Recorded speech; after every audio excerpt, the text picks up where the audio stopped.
Não existe nada mais São Paulo do que essa vitória. E eu sei que vocês vão entender por que eu tô falando isso. Claro que existem contextos que a gente vai pontuar muito bem durante esse vídeo, que a gente tem que colocar aqui. Mas mesmo com esses contextos, não deixa de ser uma vitória gigantesca. E eu acho que o futebol é justamente isso. São fases que você vai criticar, fases que você vai elogiar. E hoje é um jogo que eu vou elogiar. E eu vou enumerar aqui os contextos que nos levaram a essa vitória, os contextos que auxiliaram nessa vitória do São Paulo, e eu vou falar também os contras que aconteceram nessa partida. Olha que curioso. Segunda-feira eu vim aqui e falei que o São Paulo não venceria o Fortaleza. No meio da semana saiu uma notícia que a gente só teria à disposição para o jogo de hoje o Sabino na zaga. Ali eu falei, gente, não é possível.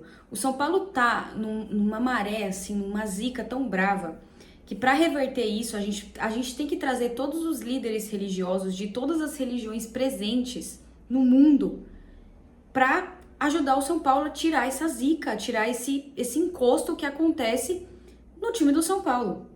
Porque parece que nada dá certo, nada dá certo. Hoje, graças a Deus, a gente conseguiu sair com uma vitória, uma excelente vitória, com uma boa postura da equipe. A gente vai falar sobre isso durante o jogo. Mas é incrível como parece que tem um sapo enterrado e o nome do São Paulo tá na boca desse sapo, porque cada notícia que você abre é uma coisa pior do que a outra. É cortina de fumaça, é a diretoria tentando sair por cima, é a torcida pedindo Morumbi zero, é presidente da Independente reclamando da torcida. É tanta coisa ruim que acontece e quando a gente olha, a gente vê os moleques que foram vendidos a preço de banana fazendo gols, ajudando os times lá fora, enquanto a gente tem que se contentar com um elenco esfacelado, porque a maioria tá no DM, com o Crespo tendo que improvisar na zaga do São Paulo, porque hoje, inacreditavelmente, a gente tinha apenas o Sabino à disposição, porque o Ferrarese tá machucado, que inclusive o São Paulo não divulgou o tempo de retorno dele. Ferrarese lesionado, Alan Franco sentiu uma sobrecarga e aí preferiram deixar ele aqui em São Paulo. Vamos ver até quando vai se sustentar essa questão de sobrecarga, se vai se sustentar. E o Arboleda estava suspenso. A nossa zaga tinha só o Sabino de zagueiro à disposição. Ele teve que relacionar um zagueiro da base que sequer teve minutagens no elenco principal, que foi o Isaac. E aí ele improvisou na partida de hoje a zaga com o Negruti e o Luiz Gustavo. Ele improvisou, ele teve que improvisar porque ele não tinha zagueiros à disposição, para vocês verem a ziquezira que tá o São Paulo nesse final de ano. Mas vamos falar da partida no geral. A gente teve um desempenho muito ruim contra o Ceará, perdemos pontos que não deveríamos ter perdido, principalmente porque a gente estava jogando em casa, com uma postura apática, com um time sem alma, sem vontade de brigar. E aí eu realmente assisti o jogo hoje, sabe quando você assiste assim, esperando o pior? Infelizmente é esse o sentimento que o São Paulo estava me trazendo nas últimas partidas. Só que os primeiros minutos foram muito promissores. Claro que existe todo um contexto de que eu acho que o Fortaleza está fazendo a pior temporada deles. Já trocou de técnico, já fez de tudo e o Fortaleza não consegue vencer. Fortaleza não consegue espantar essa crise. Realmente hoje eu pude ver um elenco muito cabisbaixo e o Fortaleza muito lento nas transições. Eu consegui perceber isso. Mesmo depois da expulsão, Fortaleza não levou perigo ao São Paulo. O primeiro tempo foi um primeiro tempo muito tranquilo. Então realmente o Fortaleza tá passando por, assim, acho que pelo pior momento desde que ele subiu para a Série A, quando o Rogério Ceni conseguiu fazer toda aquela explosão e trouxe o Fortaleza. Então foi o pior momento, e o Fortaleza sempre foi um time que deu muito trabalho pro São Paulo, já deu trabalho em Copa, já deu trabalho no Campeonato Brasileiro, sempre era um time pedra no sapato, sempre era um time que tava ali para dificultar a vida do São Paulo. E hoje, claro, no segundo tempo a gente vai falar separado, hoje o Fortaleza levou alguns riscos pro São Paulo, mas nada muito absurdo. E a gente deve isso também à postura do São Paulo, que adotou tanto no primeiro quanto no segundo tempo e muito depois da expulsão do Rigoni. Então olha o time que o Crespo mandou a campo. Rafael, Sabino, Negruti e Luiz Gustavo. Ele improvisou o Luiz Gustavo e o Negruti na zaga, porque não tinha zagueiro. Cedric, Pablo Maia, Bobadilha, Rodriguinho e o Wendel. De ataque, ele colocou o Rigoni e o Tapia. Aí eu vi que muita gente, assim como eu, se desesperou com essa escalação. Eu falei, misericórdia, o que que vai sair de hoje? O que que a gente vai tirar desse jogo de hoje? Eu realmente, não é porque eu sou pessimista não, mas eu já tava esperando o pior.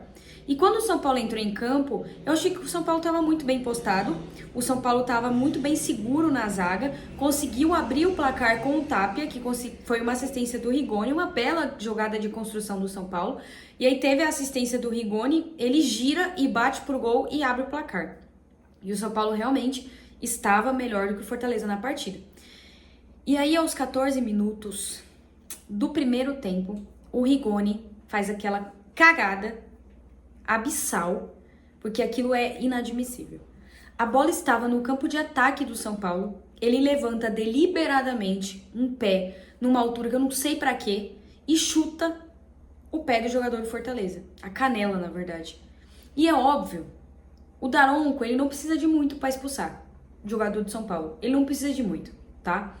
Ele não precisa de muito motivo. Aí quando você dá esse motivo, não tem o que fazer. Quando eu vi o lance e o replay na televisão, eu falei, ele vai expulsar. Não deu outra, deu 1 minuto o VAR chamou, porque ele não tinha dado falta. Não deu 1 minuto, o VAR chamou pra expulsão. Eu não tenho o que fazer. Ele foi muito bem expulso. E com essa ação, ele mostra que o investimento nele foi pífio. O investimento nele não se justifica. Não se justifica o São Paulo estar desde janeiro tentando esse cara. Não se justifica o São Paulo, no auge do desespero, porque não ia conseguir trazer o Marcos Leonardo, trazer esse cara. Era melhor não trazer. Mas pra gente é reforço, porque ele em campo é -1. Pra gente é reforço, não vai correr o risco de jogar no Clássico, graças a Deus, não vai correr esse risco, porque é -1. E também não vai somar minutagem para que o São Paulo tenha que adquirir ele. Então, eu vejo essa expulsão como algo positivo. Vai nos livrar de algo maior, que é ter esse cara à disposição. Então, mesmo quando ele tá tentando ajudar, ele prejudica. Foi uma expulsão coerente, foi uma expulsão correta. O VAR acertou em chamar, porque sim, esses lances são marcados no Brasil, então tá correta a expulsão. Ele assumiu o risco, ele levantou um pé que não tinha por que ele levantar, era uma jogada que não tinha risco nenhum ao São Paulo, muito pelo contrário, estava no campo de ataque do São Paulo, e ele fez aquela baboseira. Quando ele fez aquilo, eu falei, meu Deus do céu, não é possível, cara.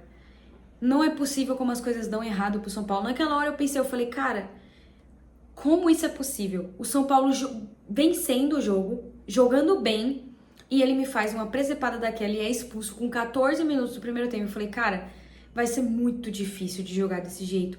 Muito difícil. Por mais que o Fortaleza estivesse vivendo a pior fase. Eu pensei comigo, eu falei, ele acabou com o jogo do São Paulo. 14 minutos do primeiro tempo, você perdeu um jogador. Só que o São Paulo se portou muito bem. Terminou ali o primeiro tempo, dos 14 até os 45 mais acréscimos, o São Paulo se portou muito bem, teve chances, assim como o Fortaleza.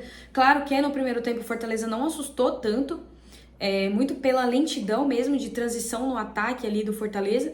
Então o São Paulo conseguiu cadenciar. E eu achei que o Luiz Gustavo e o Negrutti, que estavam improvisados, fizeram uma boa partida. Não teve muito risco. O Sabino é muita questão de posicionamento que ele tem. Várias vezes, em vários lances, os jogadores do São Paulo estavam posicionados certinho para deixar o cara do Fortaleza em impedimento, e ele estava lá quase grudado no Rafael, pronto para dar condição se o cara fizesse o gol. Inadmissível ele não saber se posicionar. Inadmissível ele não ter o feeling de pensar para deixar o jogador do Fortaleza impedido. Então, eu acho que a zaga hoje não comprometeu. Tanto o Sabino, quanto o Luiz Gustavo, quanto o Negrutti, para mim, foram, assim, essenciais nessa vitória do São Paulo. Não só eles, porque, assim, eu acho que eles fizeram uma grande partida, especialmente o Luiz Gustavo. Eu acho que o Luiz Gustavo, gente, a última partida dele com a camisa do São Paulo foi em 2 de abril. Depois disso, ele teve um tromboembolismo pulmonar, que tirou ele de campo, e ele tá voltando agora. E pra quem tá voltando agora, ele fez, assim, 90 minutos perfeitos. Dando um banho até em quem é zagueiro mesmo. No Ferrarese, por exemplo. Muito melhor, muito mais seguro, muito mais coerente. O Luiz Gustavo fez uma partida perfeita hoje.